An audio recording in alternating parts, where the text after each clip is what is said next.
वाळू उपलब्ध करण्यासंदर्भात पालकमंत्र्यांनी जिल्हाधिकारी कार्यालयात सोमवारी विविध अधिकाऱ्यांच्या बैठका घेऊन सूचना केल्या।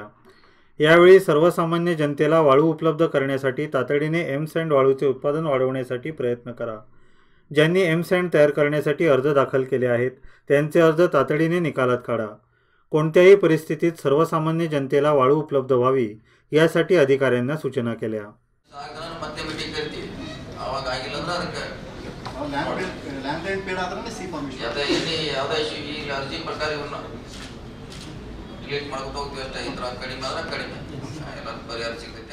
गेल्या काही वर्षापासून वाळूचा तुटवडा मोठ्या प्रमाणात भासत आहे। त्यामुळे सर्वसामान्य जनतेला महागडी वाळू खरेदी करावी लागत आहे। जर एम-सँड वाळू मुबलक प्रमाणात उपलब्ध झाली तर निश्चितच वाळूचे दर घसरतील असेही पालकमंत्र्यांनी सांगितले। ರಾಜ್ಯೋತ್ಸವ ಭಾಷೆಯಲ್ಲಿ ಕೂಡ ಹೇಳಿದ್ದೀವಿ, ನಮಗೆ ಶಾರ್ಟೇಜ್ ಇದೆ, ಅದನ್ನು ಆದಷ್ಟು ಬೇಗ ತ್ವರಿತಗತಿಯಲ್ಲಿ ಹೆಚ್ಚು ಎಂ-सँड ಘಟಕಗಳನ್ನು ಮಾಡಿ ಜನಸಾಮಾನ್ಯರಿಗೆ ಕಡಿಮೆ ಬೆಲೆಯಲ್ಲಿ ಮತ್ತು ಸುಲಭವಾಗಿ ಸಿಗಲಿಕ್ಕೆ ನಮ್ಮ ಕಲ್ಪನೆಗೆ ಒಂದು ವರ್ಷದ ಒಳಗೆ ಮಾಡಬೇಕಂತ ನಮ್ಮ ಒಂದು ಚಿಂತನೆ ಇದೆ। ಆ ನಿಟ್ಟಿನಲ್ಲಿ ಇದಕ್ಕೆ ಸುಮಾರು 4-5 ಇಲಾಖೆ ಬರಲಿದೆ, ಸೊ ಡಿಲೇ ಆಗ್ತಾ ಇದೆ। ರೆವಿನ್ಯೂ ಇದೆ, ಯೋಜನಾ ಪ್ರಾಧಿಕಾರ ಇದೆ, ಪೊಲ್ಯೂಷನ್ ಇದೆ, ಫಾರೆಸ್ಟ್ ಇದೆ, ಆಮೇಲೆ DC ಏನೇ ಮಾಡಬೇಕು, 5 ಇಲಾಖೆ ಇದಕ್ಕೆ ಸಂಬಂಧ ಬರ್ತದೆ। ಸೊ ಎಲ್ಲೇ ಒಂದು ಕಡೆ ಸ್ಟಕ್ ಆಗ್ತಾನೆ ಇದ್ದಾರೆ, 1 ವರ್ಷ 2 ವರ್ಷ 3 ವರ್ಷಗಳಲ್ಲಿ ಕೂಡ ಒಂದು ಅರ್ಜಿ ಪೆಂಡಿಂಗ್ ಇದೆ। ಸೊ ಅದಕ್ಕೆ ಎಲ್ಲ ಅಧಿಕಾರಿಗಳನ್ನು ಒಂದೇ ವೇದಿಕೆಯಲ್ಲಿ ಕರೆದು ಇವತ್ತು ಅವ್ರಿಗೆ ಡಿಸ್ಪೋಸಲ್ ಮಾಡಲಿಕ್ಕೆ ಇನ್ನು ಮತ್ತೆ 15 ದಿವಸ ನಂತರ ಮತ್ತೆ ಸಭೆ ಮಾಡ್ತಾ ಇದ್ವಿ। ಸುಮಾರು ಈಗಾಗಲೇ 222 B1 ಕೊಟ್ಟಿದ್ದೀವಿ। B1 ಅಂದರೆ ಅವ್ರು ಫೈನಲ್ ಕ್ರೆಷರ್ ಹಾಕಲಿಕ್ಕೆ, ಅವ್ರದ್ದು ಕೂಡ ಪ್ರೋಗ್ರೆಸ್ ಏನಾಗಿದೆ ಅಂತ ಮತ್ತೆ ಮುಂದಿನ ಚೆಕ್ ಮಾಡ್ತೀವಿ।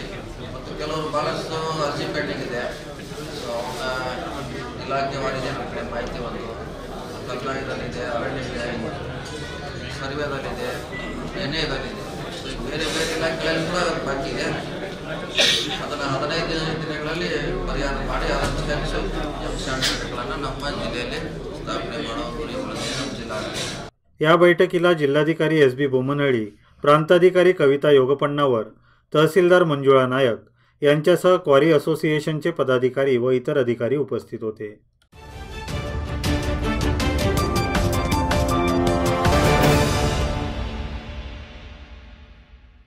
तुमच्या ठेवी वृद्धिंगत करणे हेच आमचे ध्येय।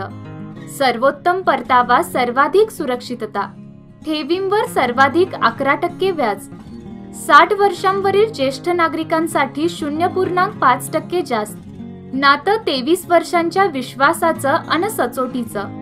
Lokmanya multipurpose cooperative society limited, प्रधान कार्यालय 195/A नॅस्को रॉयल गुरुवार पेठ, टिळकवाडी, बेळगाव। वित्त, शिक्षण, आरोग्य सेवा, विमा, पर्यटन, रिअल इस्टेट सेवेसह कार्यरत। सबस्क्राइब करा तरुण भारत डेली बेलगाम न्यूज चॅनल आणि ताज्या घडामोडी पाहण्यासाठी बेल आयकॉनवर क्लिक करा।